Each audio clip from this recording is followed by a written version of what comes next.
We got parents discover their son is a wanted killer. It's way up. You're Brandon. Rachel. Rachel. Jeremy. This is 21-year-old Brandon Reisner, standing alongside his two parents.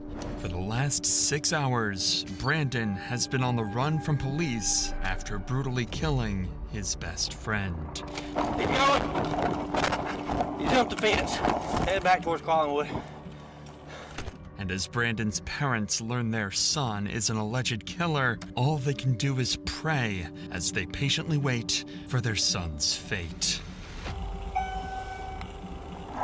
Rachel, Jeremy, y'all can have a seat out here. Would you like to talk in private? Damn, bro. Oh, when you kill somebody, you lose. They both lose. You lose and the person loses. Nah, bro.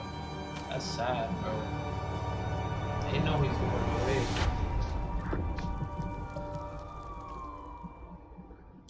Have you ever wanted to see your home from space? With this free satellite Earth Maps tool, you can zoom right down to your exact... Says 30 hours before... On a cold November morning in 2022, a ditched Toyota Prius would be discovered by officers in Rome, Georgia. There's nothing. That's what I was looking for. There's nothing. Why this car was ditched in the middle of a creek is something police were yet to figure out. Y'all don't think he's in there? No, I didn't know there. Okay. Son's name's Aaron Davis. Supposed to be coming to Rome to see some friends and going to Alabama to see his girlfriend. I don't think he made it there. Nah. I wonder where he's at. Why his car down there? Crazy thing is, there's nothing. I mean, there was no acceleration. It's almost like it just broke I think somebody drove it, tried to fake, you know. off in there or something. Yeah. Didn't go all the way up in park or something. Yeah, I mean, there's lights on like it's, but it ain't running. I rode over here to see what was going on. He was down there changing out the trash. A tow truck would eventually come and lift the vehicle out from the creek, and upon searching the license plate number, they would discover it belonged to 21-year-old Aaron Davis. Luckily, the town of Rome, Georgia is relatively small, and officers were already familiar with the name, so Lieutenant Sailors would give Aaron's father a call a few minutes Wow, damn. Yeah, them small towns, everybody knows each other. later. Then I gotta go visit his girlfriend in Alabama after that. Okay. Yeah, can you see if you maybe can get a hold of him and check in with him, see where his car's supposed to be? So you just found the car abandoned there? Yeah, it's actually off in a little ditch. We're in the process of getting it out. I don't think there's anybody in it right now. Aaron's car being ditched is just as much of a mystery Wow, bro. Imagine being the dad, bro. You're already panicking. to his father as it is for the police. However, he did have some useful details he was able to give the lieutenant following this call. The night prior to this footage, Aaron went to visit his longtime friend, Brandon Reisner. The two had been friends since middle school, and their friendship continued all the way through college. Aaron had just recently graduated from Brigham Young University, so his over 60-mile travel to visit Brandon was meant to celebrate the new start to adulthood. Wow, man. Bro was probably envious or jealous. But ever since Aaron had left for Brandon's house, nobody had heard from him, and his phone would go straight to voicemail. All of these strange mysteries would lead Aaron's father to file a missing persons report, and an investigation to find Aaron would officially begin. First, and most obviously, police would give Brandon Reisner a call, as he was supposedly the last person to have been in contact with Aaron. Hey, I'm Lieutenant Sailors, Rome Police. You doing all right today? Yes, I am. I'm looking for my friend right now. Yeah, that's what I was calling about. You hadn't heard from him? I have not. I've tried calling him, and it's just gone straight to voicemail. And I heard he was at Heritage Park, so that's where I'm at right now. So I'm looking around. Do you guys know where the car was? Yeah, it was in a ditch over there. When's the last time you saw Aaron? I saw him last night. About what time? Well, we started drinking around like 12, Uh huh. noon. He started throwing up pretty bad. He told me to leave him alone. I guess I woke up around like 1 or 2 a.m. Uh huh. And that's when I saw that his car was gone. All right. Well, if y'all hear from him, let us know, okay? Yeah, thank you for the help, sir. All right. Bye bye. Brandon's story made complete sense, and he even claimed to be actively looking for Aaron at the time of the phone call, as any good friend would do. It seemed like Brandon was clearly the person they needed to speak to further in order to get to the bottom of Aaron's disappearance. Oh, bro was thinking he had a cover plan. Like, bro think he had a plan. So a few hours later, they showed up, unannounced, at Brandon's house to get more answers about what happened the night before, this time face to face. Hey, what's going on?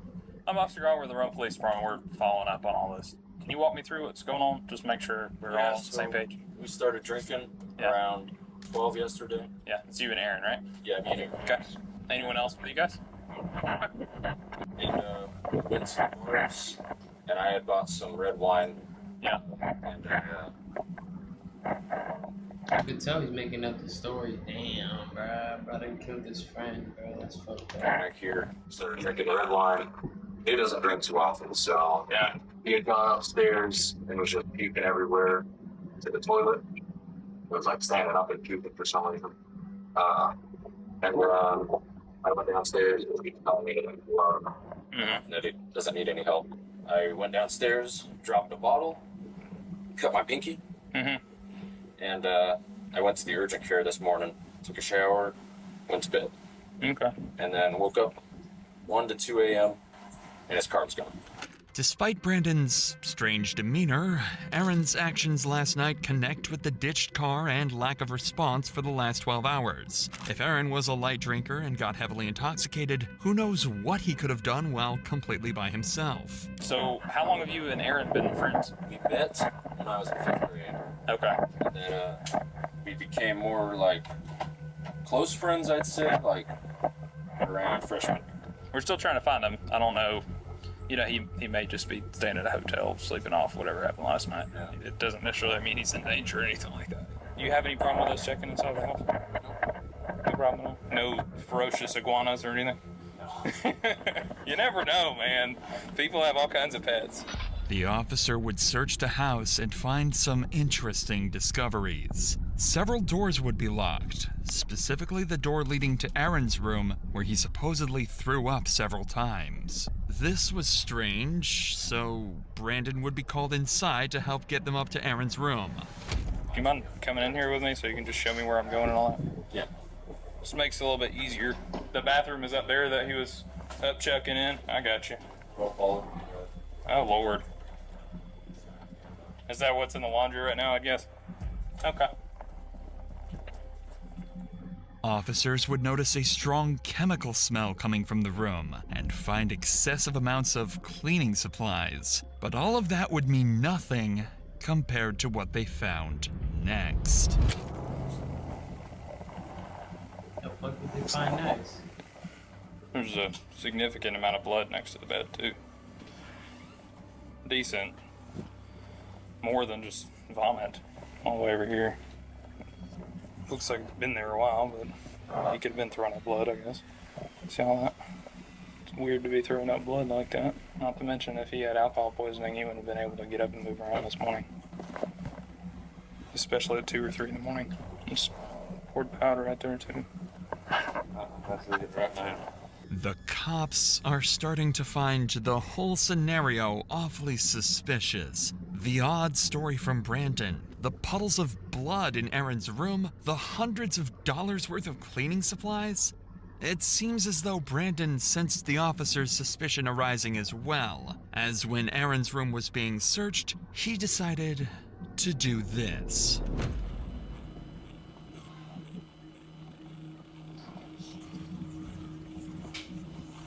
Oh, my knees.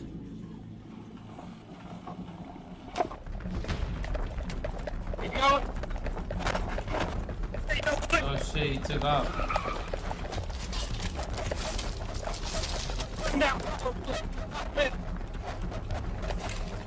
Bro took off. Bro, he ain't catching him.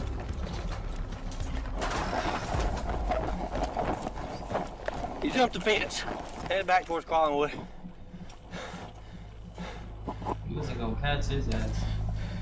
Somewhere between LaPorte and East 9, gotta be in these houses. Go up to the house, get in the backyard. Okay. Possible 1043 suspect.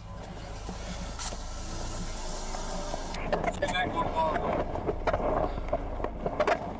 Run back towards 8. Give me more units. Unfortunately, officers lost sight of Brandon. He officially managed to escape the police, at least for now. Desperate for any leads that might aid in finding Brandon, police began going door to door around the neighborhood, questioning witnesses who might have caught a glimpse of where he had fled. During this effort, one officer encountered a neighbor who happened to be on a call with Brandon's father, Jeremy. Quickly, the officer took the phone to speak with him directly. Hey, sir, I'm Lieutenant Sailor from police. Hi, I'm Jeremy Reisner, the homeowner, Yes, and my Brandon's father. Yeah, we're probably going to need to talk to Brandon. Do you know where he is? No, I thought he was still at home. Now, earlier we had told him maybe drive around the areas where they normally hang out and try to look for him, for Aaron. Okay, we'll keep trying to get hold of him. We're still about an hour away, working our way there. Even Jeremy was clueless regarding Brandon's whereabouts, and seemingly so was everyone else, as an entire hour would go by with Brandon nowhere to be found. That's crazy. I am. Okay. This is his mom. Sorry, I realize you might not be able to answer this question. Probably don't know the answer, but I'll try. Is there a suspicion that Brandon was involved in what, hurting Aaron or something? There's suspicion that something happened in the home. Beyond getting thrown up? Well, we don't know. They're lifelong friends. We called back after the boy's mom called us. We called back and said, when did you last see Aaron? He says, I guess he left during the night. And that's all we did. We went to look for him where the car was reported. Yes. Powers, do you have our number? Yes, sir. Yeah. Mm-hmm. While trying his best to assist the police with the investigation, Jeremy would return to his house, where he discovered Brandon's phone. Up until that point, Jeremy had been doing everything he could to help the police track down his son. However, after finding the phone, his cooperation came to a sudden stop. He refused to hand the phone over, leaving police to wonder, had he seen something on it? Or was he hiding something far more unsettling?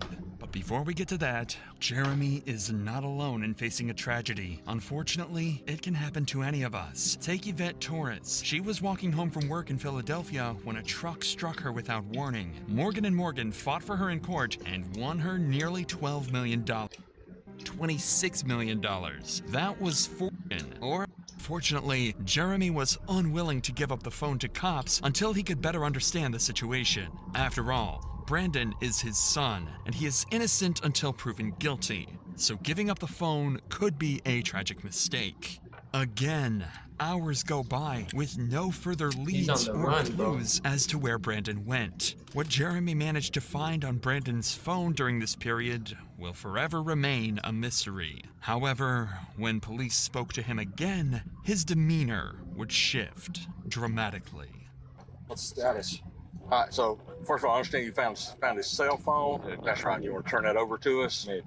Okay. I do. My gut says yes, but at the same time, yeah. I mean, we I don't know. We'll probably need to go through it and see at least maybe where he's been today. There is a significant amount of blood in that upstairs bedroom, on the carpet.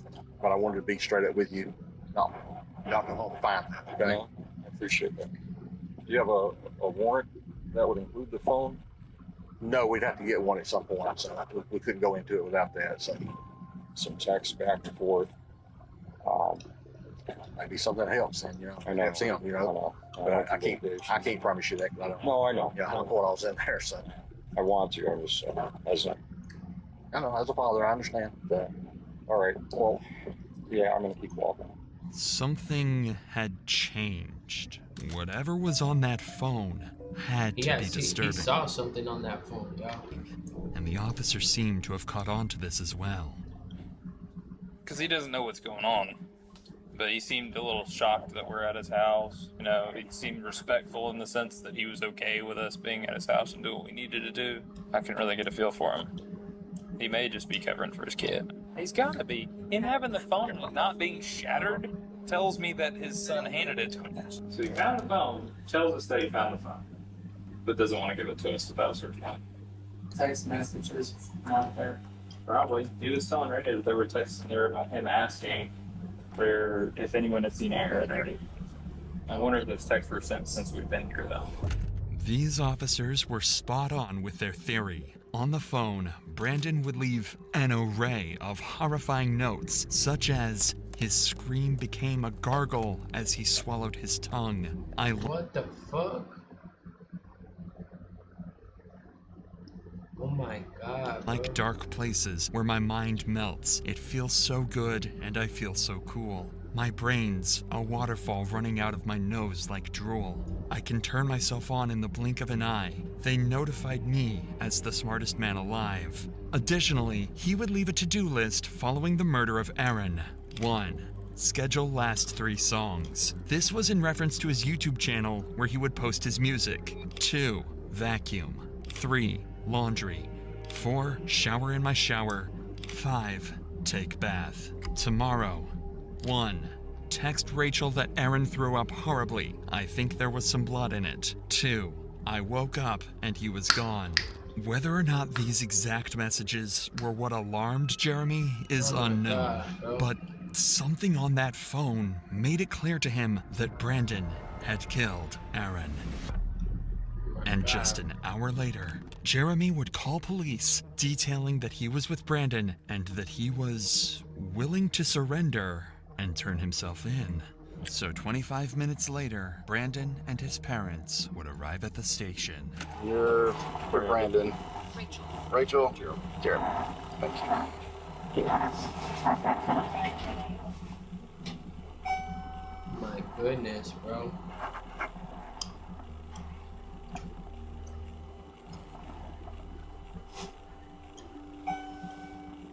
These kids be twisted, man.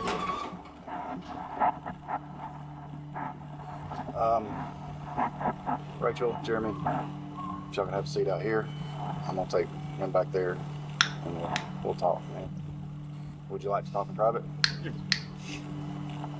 You need to send somebody out to find the body. Okay. I'll be right back out with you, okay?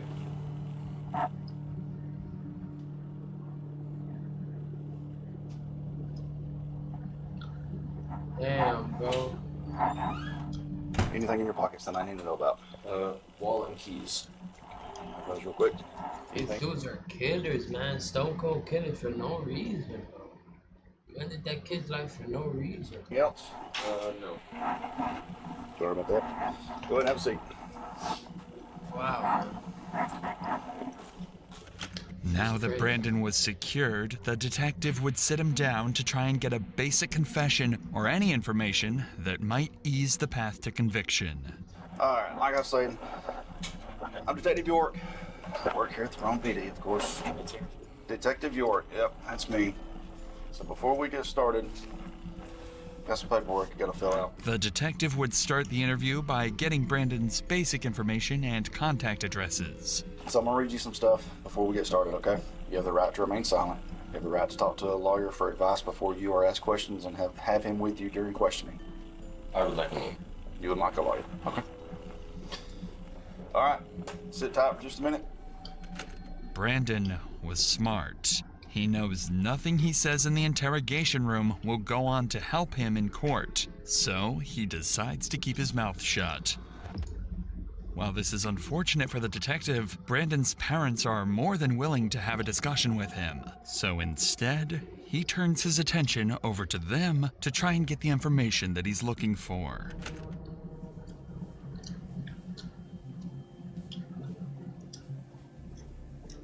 My goodness.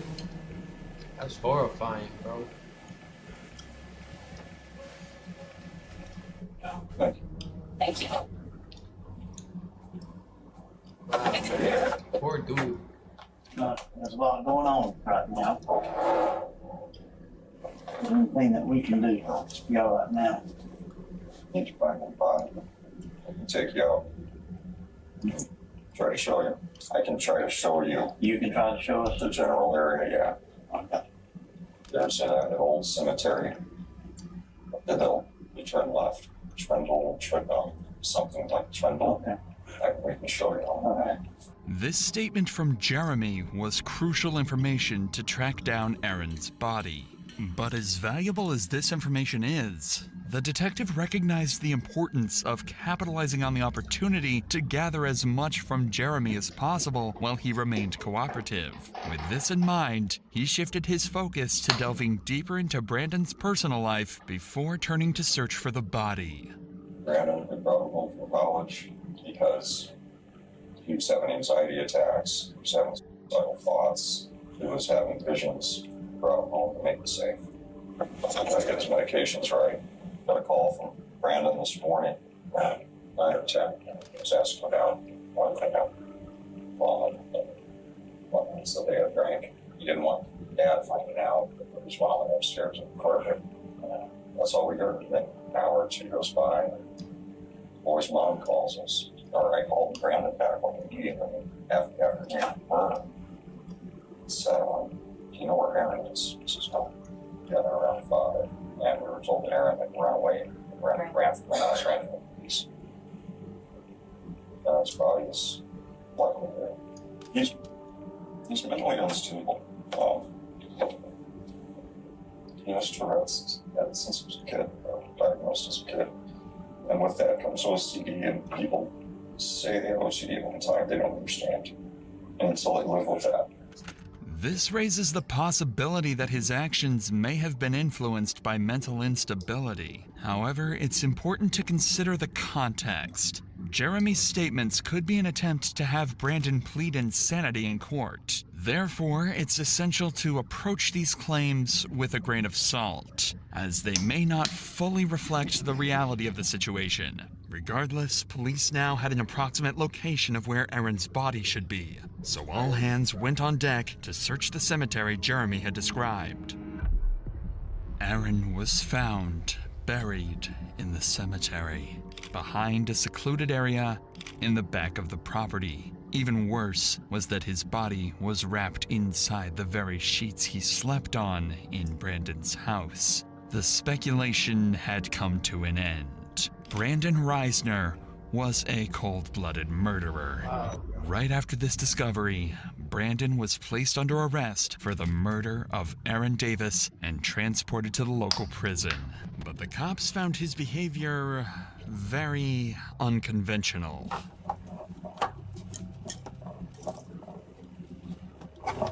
Stand right there. Come Go up to the counter, let them follow their instructions. That shit starts sinking in, bro. When you hit that jail and then you see them rooms, that shit starts sinking in. This is it. Property. You got ID in here if you want. For me? No, we're talking to you. Oh. You got your ID in there. Oh, yeah. Officers stated that Brandon remained eerily calm while being transported and seemed completely unfazed by the entire situation. And while Brandon had been successfully captured and the case had seemingly came to a successful conclusion, officers had one tragic duty to complete before the end of the day: break the news to Aaron's parents that their son had been murdered. Any questions here? I don't know a whole lot because I'm not been here doing all the research. Be specifics.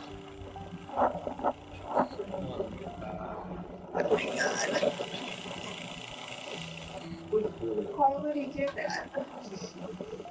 They don't know how to fight. They don't know how to fight it out. Why did he do that? We need my son.